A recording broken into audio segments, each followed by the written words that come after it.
Hoje com o pesquisador da Embrapa Amazônia Oriental, Daniel Pereira Santiago. Bom dia, Daniel.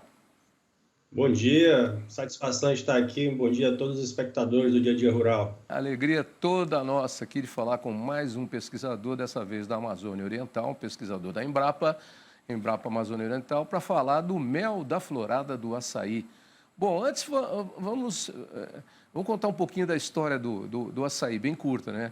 O açaí, né, acabava virando palmito, era cortado. Hoje em dia, como o fruto está mais valorizado, ninguém quer cortar mais o açaí, que é uma das milhares de variedades de palmeiras que nós temos. E eu confesso para você que eu não conheço mel de florada de açaí. Então, agora, eu sei que o passarinho, tem uns passarinhos que gostam, as araras e alguns outros passarinhos gostam do frutinho do açaí. O açaí é um energizante muito utilizado aí, entrou em moda, é um produto exportado e muito requisitado lá fora. Ninguém mais quer cortar o açaí para fazer palmito. E agora me surge essa novidade, para mim uma novidade, o mel da florada do açaí. Não porque mel dá de qualquer florada. Agora, do açaí, como eu não tenho nenhum açaizeiro aqui por perto, eu nunca vi. Eu vejo por aqui é mais mel de florada de laranjeira, eucalipto, selvagem, é isso aí. Conta um pouquinho para a gente desse trabalho da Embrapa. Pois é, até uma coisa interessante, porque as palmeiras, de modo geral, elas não produzem néctar, né? Mas pesquisas anteriores comprovaram que o açaizeiro, tanto a flor masculina como a flor feminina, ofertam néctar para atrair os polinizadores, né? Os visitantes florais, né? Dentre esses visitantes, alguns que têm, né, um potencial de polinização, que são aqueles que visitam inicialmente as flores masculinas e depois visitam as flores femininas já cheias de pólen no corpo, né? Entre esses visitantes florais, nós temos as abelhas que se destacam, né, principalmente as abelhas sem ferrão, mas aí tem uma série de outros insetos, né, mas as abelhas sociais são os que possibilitam criarmos em colmeias, né, e aglomerarmos dentro dos cultivos para a polinização, né? Então, durante esses ensaios de polinização dirigida para o incremento da produtividade do açaizeiro, haja visto que a atividade da criação de abelhas em consórcio com o açaizeiro pode incrementar a produtividade entre 30% até 70%, isso falando das espécies que nós estudamos mais aprofundadamente, no caso das espécies nativas. Então, começamos a verificar outros produtos, né, além dos serviços, produtos que poderiam ser explorados pela cadeia produtiva que cria abelhas, né, tanto a apicultura como a meliponicultura. Ô Daniel, deixa eu interromper você um pouquinho, que me chamou a atenção uma coisa que você disse. As palmeiras geralmente não produzem pólen, mas elas têm floradas antes que saiam os cachos dos seus cocos ou coquinhos, etc. e tal. Eu sei porque tem muito palmito jussara aqui na praia aqui, e eu vejo lá, na minha área, inclusive, quando dá a florada, vem abelha de tudo quanto é jeito ali, mas mas a maioria das palmeiras não tem o pólen. Interessante Não isso. produzem néctar. Ah, tá, entendi. Produzem uma grande quantidade de pólen, né? Tá. A quantidade de néctar, muitas, não vou dizer que não produz, mas é imensurável, Tá, porque são tá. quantidades pequenas, né? É muito pouco quando comparada com outras floradas, que são mais Exatamente. ricas, né? Tá. Exato. E aí, vocês estão fazendo esse trabalho especificamente com as abelhas brasileiras aí, as abelhas sem ferrão? Exato, iniciamos com as abelhas sem ferrão, né, por ser uma diversidade endêmica, né, do bioma, dos biomas de modo geral. Então, cada bioma, a bioma caatinga, a bioma do cerrado, o bioma amazônico, tem as suas espécies de abelhas endêmicas. Sim. Né?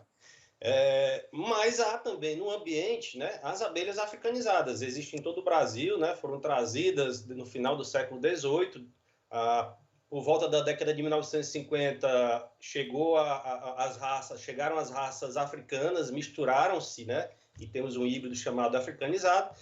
E aqui na Amazônia nós também temos as abelhas africanizadas, né, mas elas estão limitadas às áreas onde há, digamos, uma maior ação do homem, né?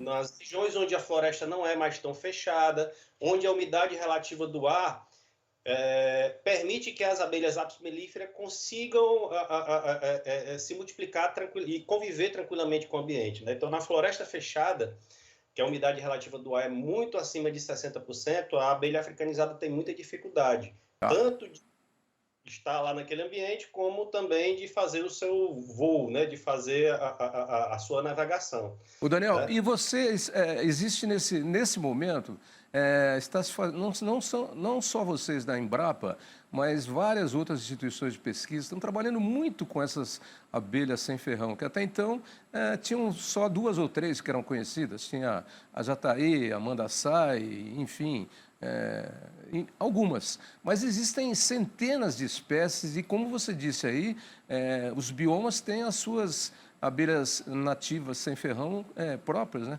Eu tenho até em casa, que sem querer, uma árvore que tem aqui em casa, não é uma árvore, é um arbusto, mas tem umas pequenininhas que é de alguma espécie de abelha sem ferrão, porque elas produzem alguma coisinha lá naquele sistema que é diferente da colmeia da Apis mellifera, né? Elas produzem bolsões, então elas entram no tronco, parece até que o tronco da árvore está podre, mas é que elas ocupam parte disso para criar os chamados bolsões e produzem pouca quantidade. Por que tanto interesse nessas abelhas nativas de tempos para cá, hein?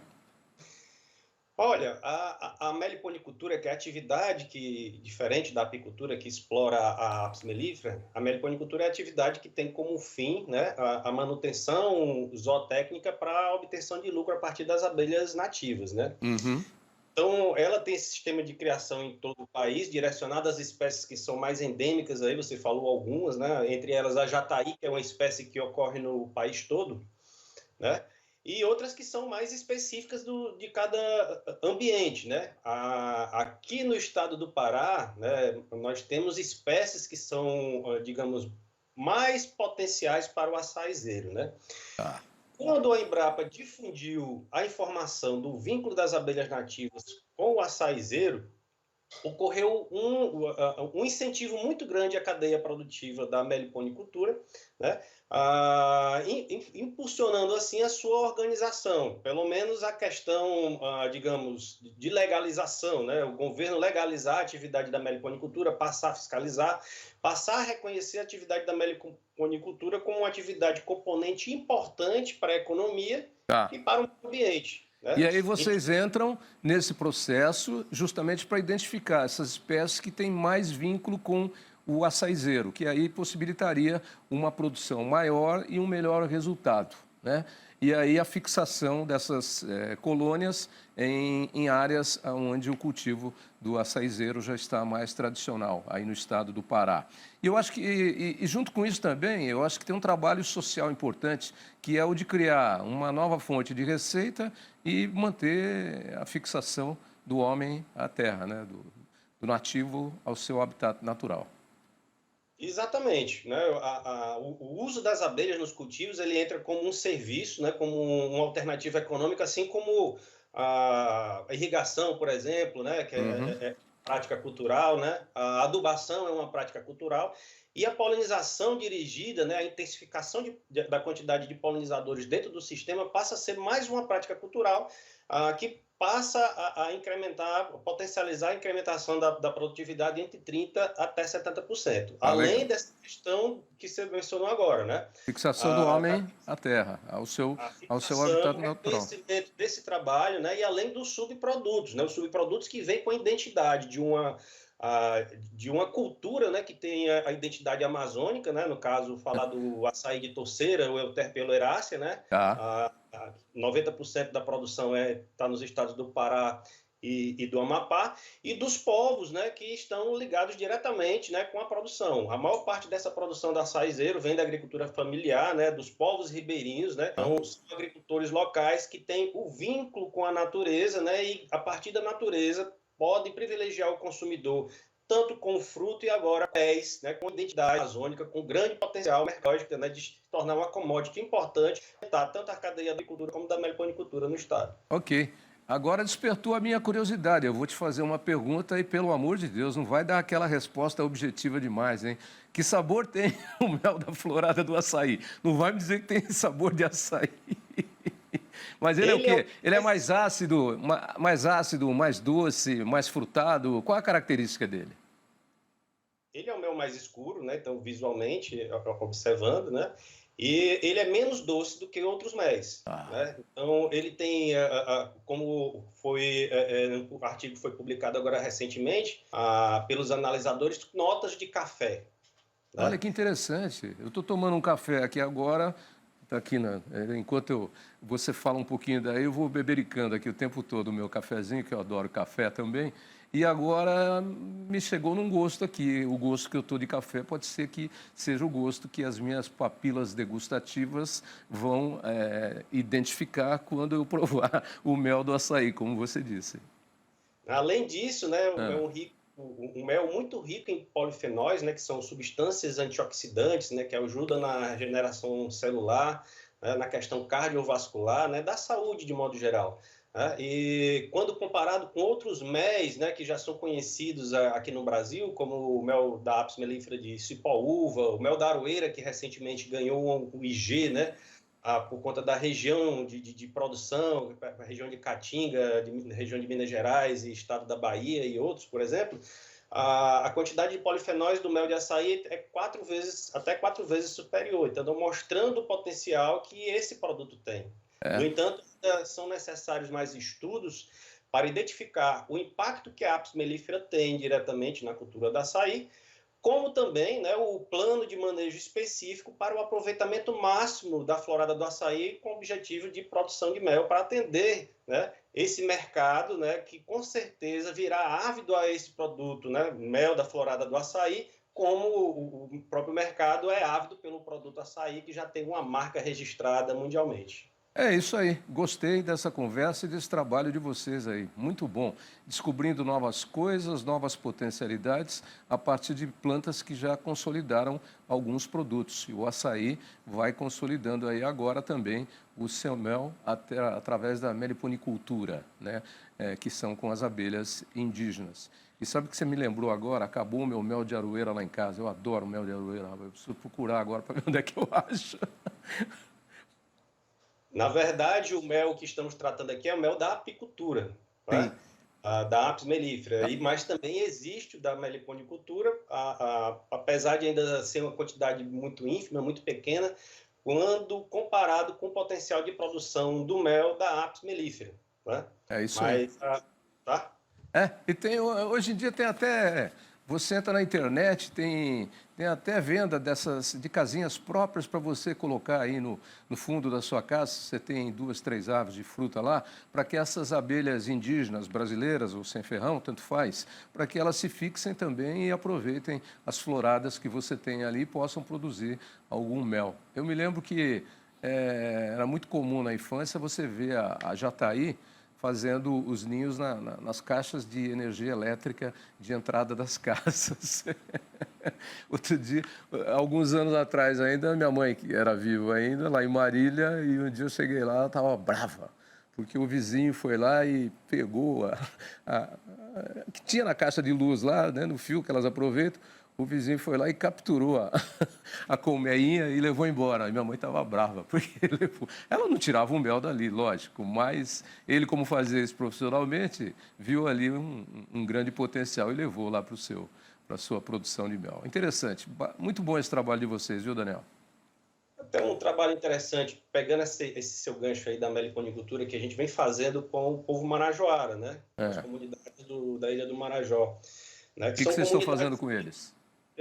essas comunidades meio que esqueceram o manejo com as abelhas nativas, né? Então, são povos tradicionais que seus antepassados com certeza tinham um vínculo com essas abelhas e as sociedades atuais terminaram impondo, né, digamos, desclassificando um pouco esses conhecimentos, né? E a população foi meio que esquecendo. Então, a gente vem resgatando esse conhecimento junto com essas comunidades ribeirinhas que têm o açaí como uma importante fonte de renda, né?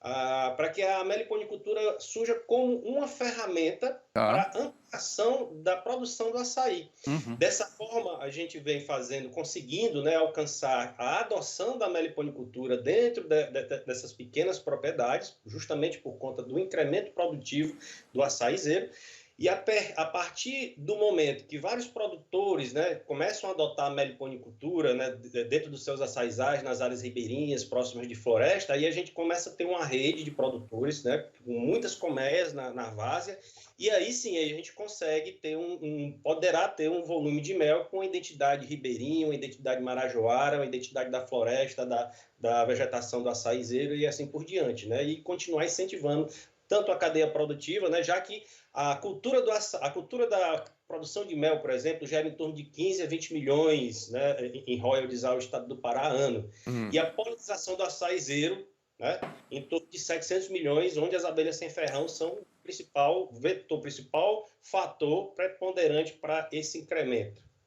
Muito bom, Daniel. Para quem quiser saber mais sobre esse trabalho de vocês aí, em que página da Embrapa que vocês estão? cepatu.embrapa.br. Tá. Cepatu, é isso? Cepatu, é a nossa unidade aqui. Tá legal. Ok, muito obrigado pela participação. Uma ótima semana para você que está só começando. E abraço ao povo do Pará aí também, que sempre está nos prestigiando, nos assistindo. E você falou da ilha do Marajó. A Ilha do Marajó que tem características próprias, é um ecossistema próprio, tem sua biodiversidade, tem suas culturas lá com os búfalos, inclusive. Tudo isso precisa ser mantido. E a melhor forma de manter isso é fixando o homem à terra. Esse trabalho que vocês estão fazendo aí colabora em muito para que isso aconteça. Ok? Ok, obrigado. Estou à disposição. Forte abraço. Até.